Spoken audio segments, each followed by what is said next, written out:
এই সামনেই আসছে বাবা অক্ষয় তৃতীয়া। আচ্ছা মায়েরা, অক্ষয় তৃতীয়া কেন বলা হয়?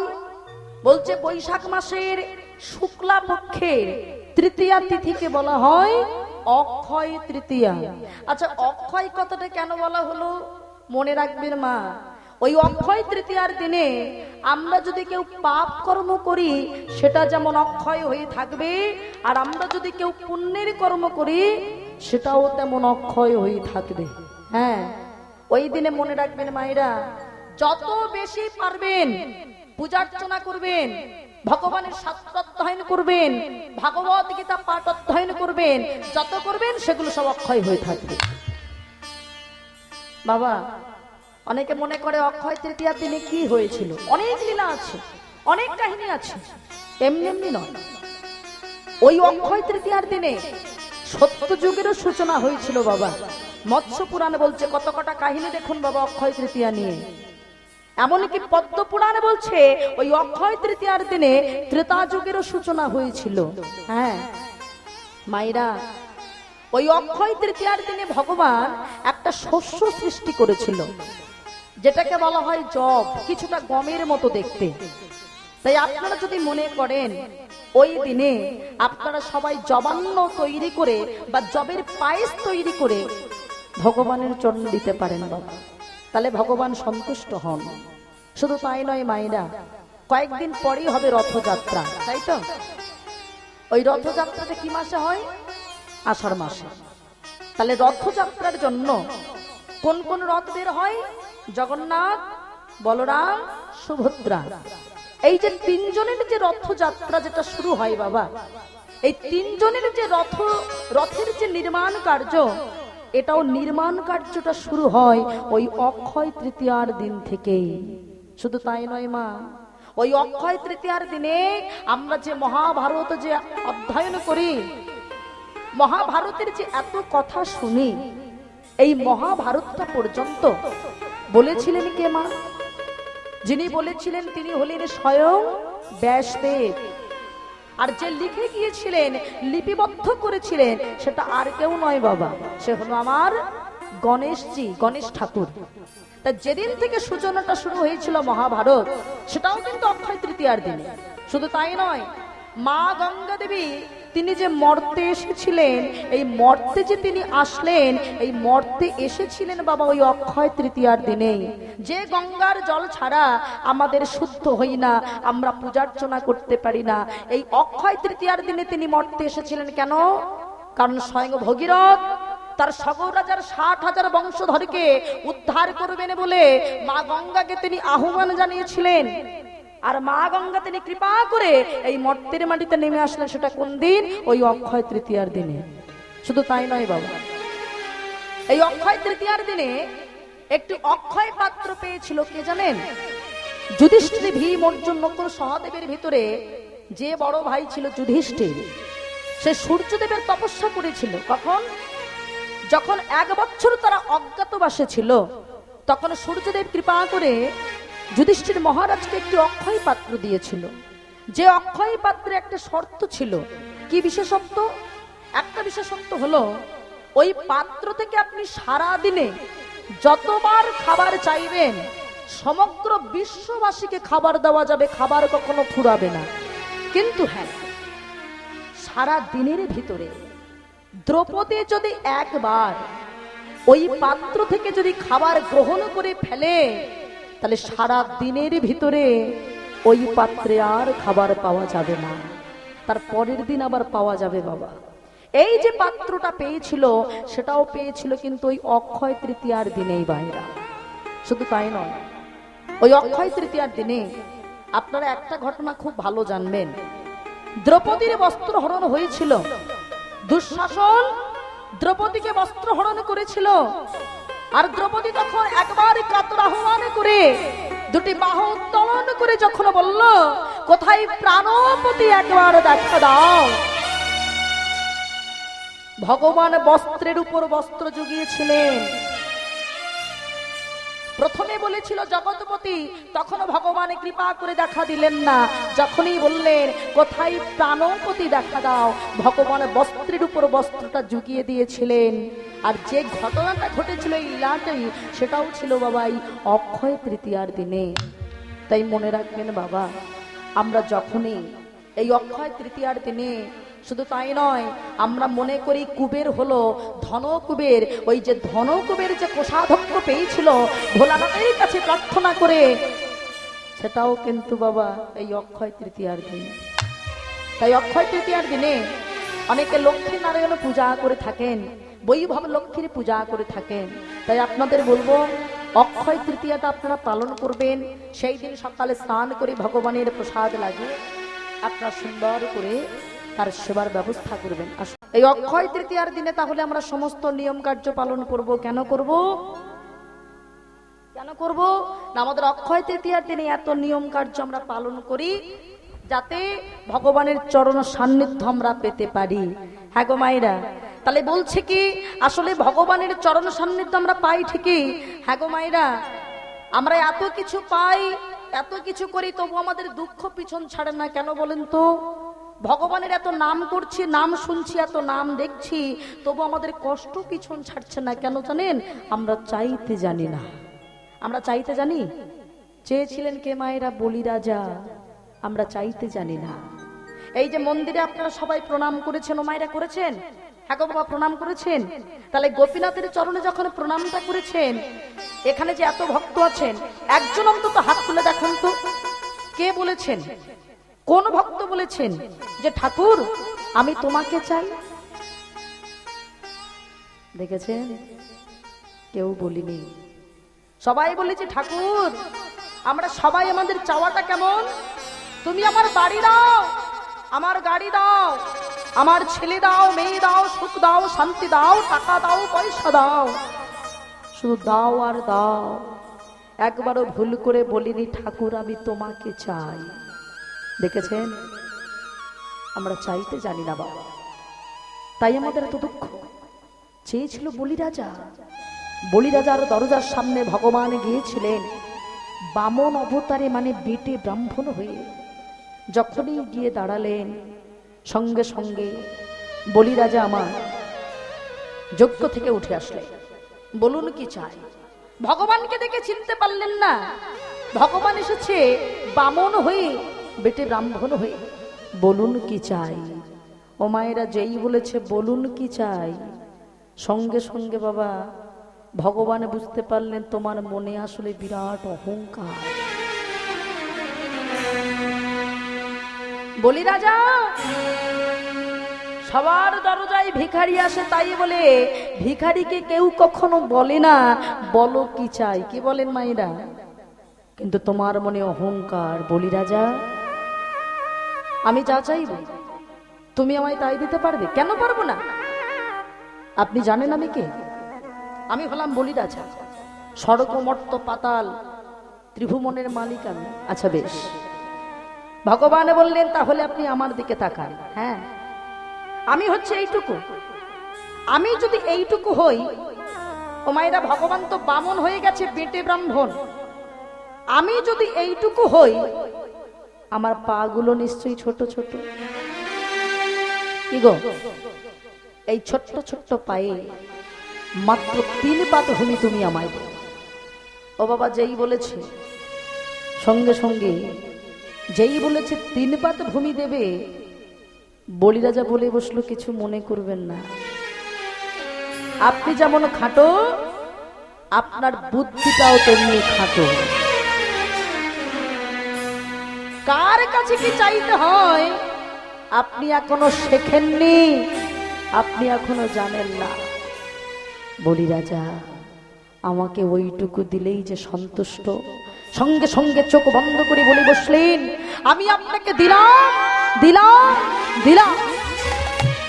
যেইরা চোখ বন্ধ করে বলেছে দিলাম দিলাম দিলাম, এবার যেইরা চোখটা মেলেছে দেখলেন একটুখানি মানুষ যিনি দাঁড়িয়েছিলেন তার একটি চরণ স্বর্গে মরতে আর একটি চরণ পাতালে দিয়ে দাঁড়িয়েছে। বলি রাজা তুমি বললে আমি যা চাইব তাই নাকি দেবে? তাহলে একটি চরণে স্বর্গ মর্ত, একটি চরণ পাতালে দিয়েছি, বলো আর একটা চরণ কোথায় দেব? কি গো মায়েরা, আমরা তো চাইতে জানি না, চাইছে দেখুন এবার। আর কোথায় দেবে বাবা, আর তো দেওয়ার জায়গা নেই। ঠিক এমন সময় বলিরাজের স্ত্রী বিন্ধ্যা দেবী এসেছে। স্বামী, যে ভগবান তোমার কাছে এসেছে তাকে স্বর্গ দিলে হবে না? মর্ত পাতাল দিয়ে তুমি তাকে মন জয় করতে পারবি না? দিতে যদি হয়, তোমার এই দেহ 3.5 বিঘা জমিটা কি তুমি দিয়েছ? কি মায়েরা, ভগবানের চরণে এত এত ফল দিয়ে ফুল দিয়ে লাভটা কি? যদি কোনো ভক্ত তার এই দেহ 3.5 বিঘা জমিটা না দিতে পারে, তাহলে তো তার কৃপা হবে না। যেই না বলেছে, ও বাবা, এক পাশে দাঁড়িয়ে আছে ভগবান, এক পাশে দাঁড়িয়ে আছে নিজ স্ত্রী বিন্ধ্যা। ওই ভগবানের চরণে প্রণাম না করে বলি রাজা নিজ স্ত্রী বিন্ধ্যার চরণে প্রণাম করেছে। বিন্ধ্যা,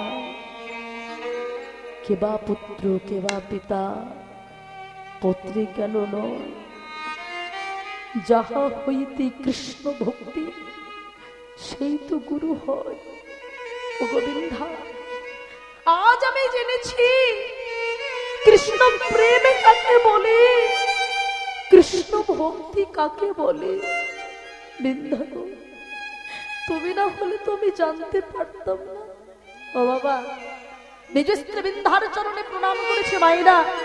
প্রণাম করে যেই না ভগবানের সম্মুখে গিয়ে মাথাটা পেতেছে, অমনি সমন দমনকারী ভগবান বলিরাজার মস্তকের উপর পা তুলেছে। বলি রাজা, আমি তোমার কাছ থেকে স্বর্গ নিলাম, মর্ত নিলাম, পাতাল নিলাম, এমনকি তোমাকেও নিলাম। হ্যাঁ বলো, আমি ভগবান হয়ে ভক্তকে তো নিঃস্ব করে দিতে পারি না। যে কোনো একটা জিনিস চাইলে আমি তোমায় ফেরত দেবো। মায়েরা, এই জায়গাটা আমরা চাইতে জানি না। চাইছে দেখুন দয়াময়,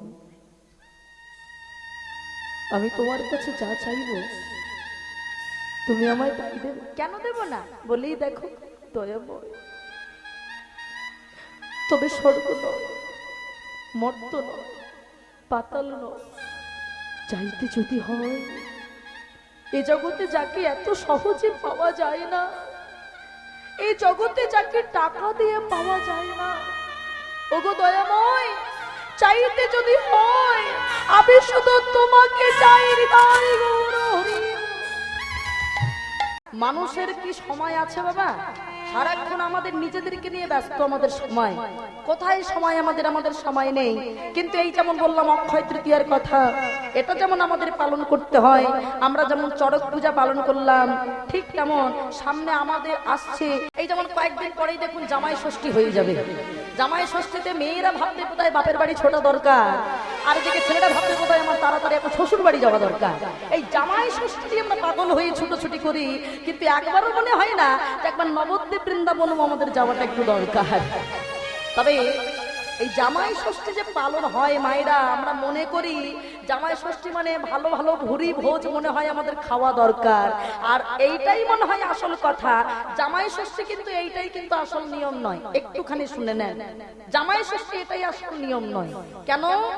তার কারণ এই জামাই ষষ্ঠী যেটা আমাদের বাবা ভারতবর্ষের মাটিতে যে প্রচলনটা শুরু হয়েছে, এটা দুটি কারণ আছে বাবা, একটু মন দিয়ে শুনে। জামাই ষষ্ঠী হলে তো সবাই ছুটে চলে যায় বাবা, কিন্তু এটা আসলো কোথা থেকে? এমনি এমনি আমাদের তৈরি করা নিয়ম নয়। এক বণিকের বউ ছিল বাবা। এখন সেই বণিক কি করতো বাবা? এখন সেই বণিকের বউ ছিল একটু লোভী। হ্যাঁ, এখন বাড়িতে ওই মাছ ফাছ রান্না করে সবাইকে দেওয়ার বদলে বাবা নিজে একটু মাছ ভাজা করতে গিয়ে লুকি লুকি খেয়ে নিত। এখন লুকি লুকি যখন খেয়ে নিত, হঠাৎ করে এখন ওই কেউ যদি জিজ্ঞেস করতো, কেউ জিজ্ঞেস করলেই বলে দিত ওই বাড়ির বিড়ালটা খেয়েছে, এটাই তার বাবার কথা ছিল। এখন এই যে জামাই ষষ্ঠী, ষষ্ঠী কিন্তু একজন বাবা দেবী, তাই না?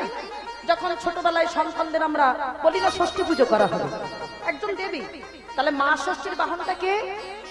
হ্যাঁ, বিড়াল। এখন সারাক্ষণ এই বণিকের বউ বাবা দোষ দেয় যে মাছ নিজে চুরি করে ভাজাগুলো খেয়ে নেয়, আর দোষ দেয় যে এই বাড়ির যে বিড়ালটা আছে ওই সব খেয়ে নেয়। এখন এই যে দোষটা দেয়, এখন এই দোষ দেওয়ার কারণে একদিন কুপিত হয়ে গেল মা ষষ্ঠী, যে তুই নিজে অপরাধ করিস আর অপরাধ করে কিনা সবসময় তুই আমার বাহনের নামে দোষ দিস, তাই এর সাজা তোকে পেতেই হবে। একদিন বাবা এই বণিকের যে বউ, তার যে কয়েকটা ছেলে ছিল, তার ভিতর থেকে হঠাৎ একটা ছেলে তার বোনের মধ্যে একদিন হারিয়ে গেল। আর যখন বোনের মধ্যে হারিয়ে গেছে, এখন ওই বোনের মধ্যে বণিকের বউ বাবা কান্নাকাটি করতে ছুটোছুটি করে বেড়াচ্ছে। হ্যাঁ, হঠাৎ ওই বোনের মধ্যে মা ষষ্ঠীর দেখা পেল। মা ষষ্ঠী বলে বসলো, শোনো, তুমি অপরাধ করেছো, সারা জীবন নিজের সংসারে তুমি মাছ ভাজা চুরি করে করে খেয়েছো, আর আমার বাহনের নামে তুমি দোষ দিয়েছো। এই অপরাধের কারণে তোমার ছেলে হরণ করেছি আমি। বলে বসলো, হে মা, আমি আর এই অপরাধ করব না, আমি আজ থেকে সত্যি কথা বলবো। এই যখন বললো, তার ছেলে তো ফেরত পেলই বাবা, কিন্তু বাড়ি আসাতে শ্বশুর বাড়ির লোক জেনে গেল যে এই বণিকের বউ আসলে সারাক্ষণ মিথ্যে কথা বলেছে, এ নিজে মাছ ভাজা খেয়েছে আর বিড়াল নামে দোষ দিয়েছে। এখন বাবা কি হয়, বাপের বাড়ির লোককে বলে দিল, তোমার মেয়েকে তুমি নিয়ে চলে যাও, এই মেয়ের মুখ আমরা দেখতে চাই না। এখন মেয়েকে যখন বাবা তাড়িয়ে দিয়েছে, বাপের বাড়ির লোক ভাবলো তাহলে এক কাজ করা হোক, এই জ্যৈষ্ঠ মাসের যে ষষ্ঠী তিথি, ওই তিথিতে বরং আমাদের জামাইকে ডেকে একটু ভালো মন্দ যদি সেবা দেওয়া যায়, যদি খাওয়ানো যায়, তাহলে মেয়ের সঙ্গে সম্পর্কটা ঠিক হবে। এই থেকে বাবা জামাই ষষ্ঠী শুরু হলো, এটা প্রথম অর্থ। হ্যাঁ, এটা হলো একটা কারণ। আর দ্বিতীয় একটা কারণ আছে বাবা, আমাদের ভারতবর্ষে প্রাচীন কালে একটা কথা ছিল, মেয়ের বিবাহের পরে মেয়ে কোনো মতে আর বাপের বাড়ি আসতে পারবে না যতক্ষণ না তার সন্তান হবে। হ্যাঁ বাবা, এটা নিয়ম ছিল। আর যে পিতা সম্প্রদান করবে সে কখনোই মেয়ের মুখ আর দেখতে পারবে না যতক্ষণ না মেয়ের কোলে সন্তান আসবে। এখন এই থেকে যখন শুরু হয়ে গেল, তাহলে তার মেয়ে যতদিন না সন্তান সম্ভবা হচ্ছে, যতদিন না সন্তান হচ্ছে, বাপের বাড়ির লোক দেখতে পাচ্ছে না। তখনই একটা তারা ভাবলো, এই যে জ্যৈষ্ঠ মাসের যে ষষ্ঠী তিথি, ওই তিথিতে যদি জামাই মেয়েকে যদি ডেকে আর মা ষষ্ঠীর আশীর্বাদ নিয়ে যদি একটু তাদেরকে মা ষষ্ঠীর আশীর্বাদ নিয়ে পুজো দিয়ে তাদেরকে যদি সেবা দেওয়া যায়, তাহলে কি হবে, মেয়ের সঙ্গে দেখা করাও হয়ে গেল, আর মা ষষ্ঠীর আশীর্বাদে আমার মেয়ের ঘরে সন্তান সন্ততিও আসলো। এই ছিল বাবা প্রথা। তারপর থেকে শুরু হয়ে গেল জামাই ষষ্ঠী। এই ছিল বাবা কারণ। সেখান থেকে দেখবেন ওই জন্যে ওই জামাইয়ের মঙ্গল কামনায় দুর্বা ঘাস দিয়ে, কাঁঠাল পাতার উপরে আপনারা ভালো জানবেন, কত রকম ফল মিষ্টি দিয়ে জামাইকে একটা প্লেট সাজিয়ে সেবা দেওয়া হয়। এই হলো জামাই ষষ্ঠী বাবা।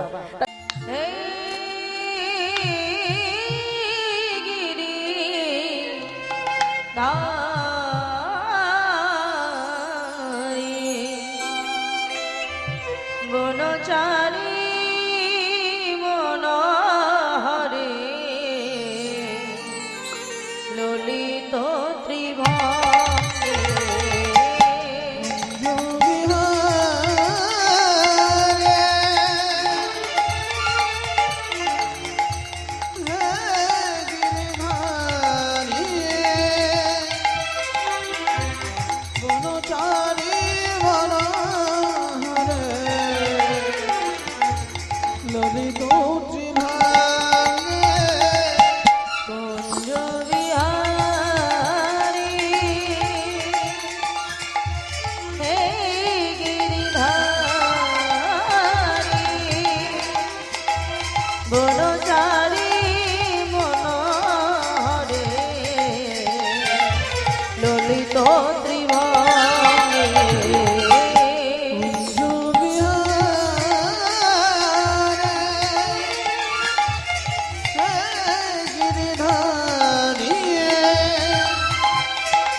নিতাই তুমি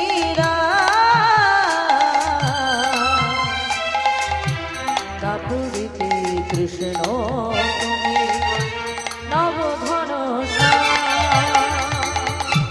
সত্য যোগে বিষ্ণু তুমি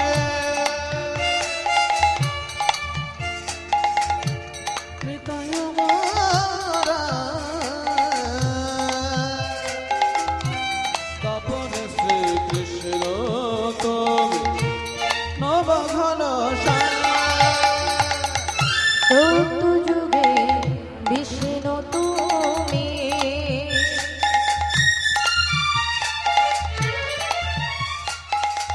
ত্রিতাই তুমি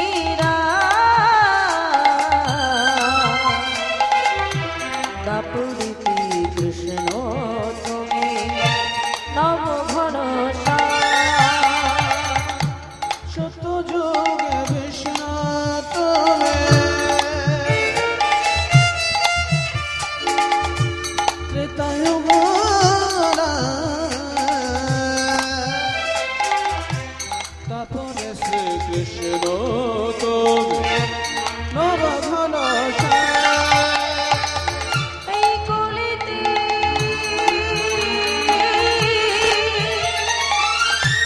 কলিতে গৌরাঙ্গ হয়ে এলেন নদিয়া দারে দারে নাম দিলালে তোমরা দুটি এই কলিতে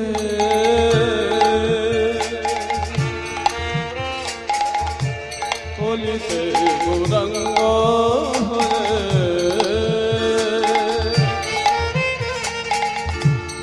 এলে নদিয়া দারে দারে নাম দিলালে তোমরা দুটি ভাই এই কলিতে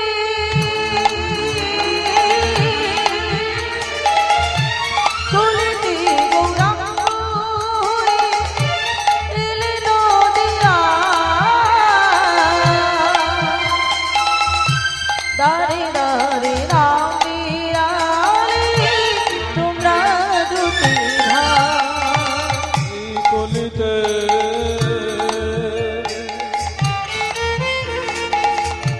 কলিতে গৌরাঙ্গ হরে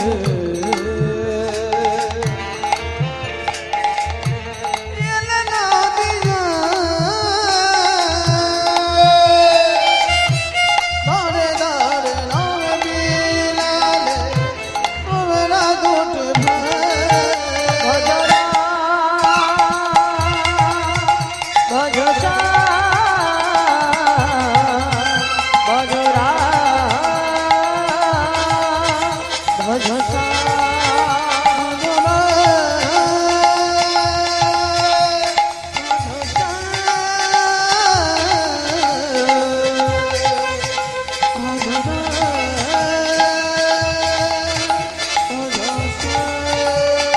নিতাই বিনে ভাই গৌর নাহি পায় গৌর বিনে ভাই নিতাই নাহি পায় নিতাই বিনে ভাই গৌর নাহি পায় গৌর বিনে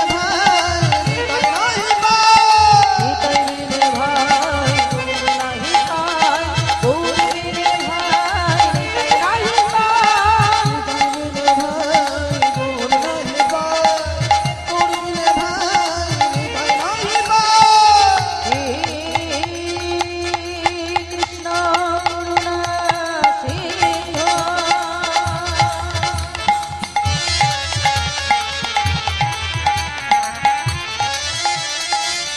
দীনবন্ধু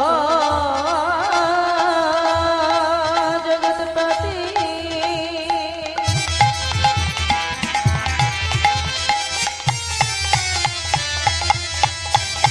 গোপেশ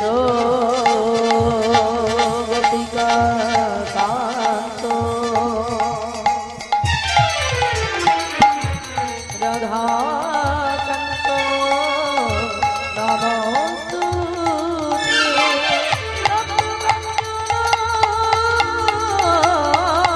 গৌরাঙ্গী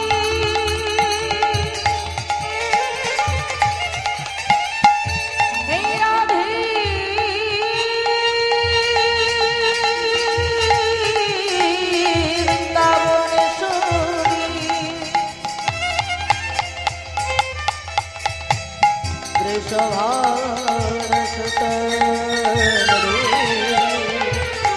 तन्नमामि हरिवे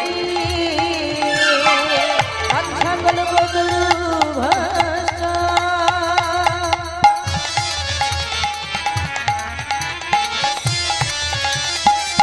कृपा सिंधो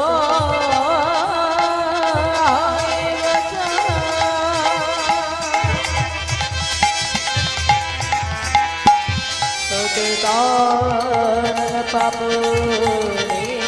हो सर्व वैष्णव हो नमो जदा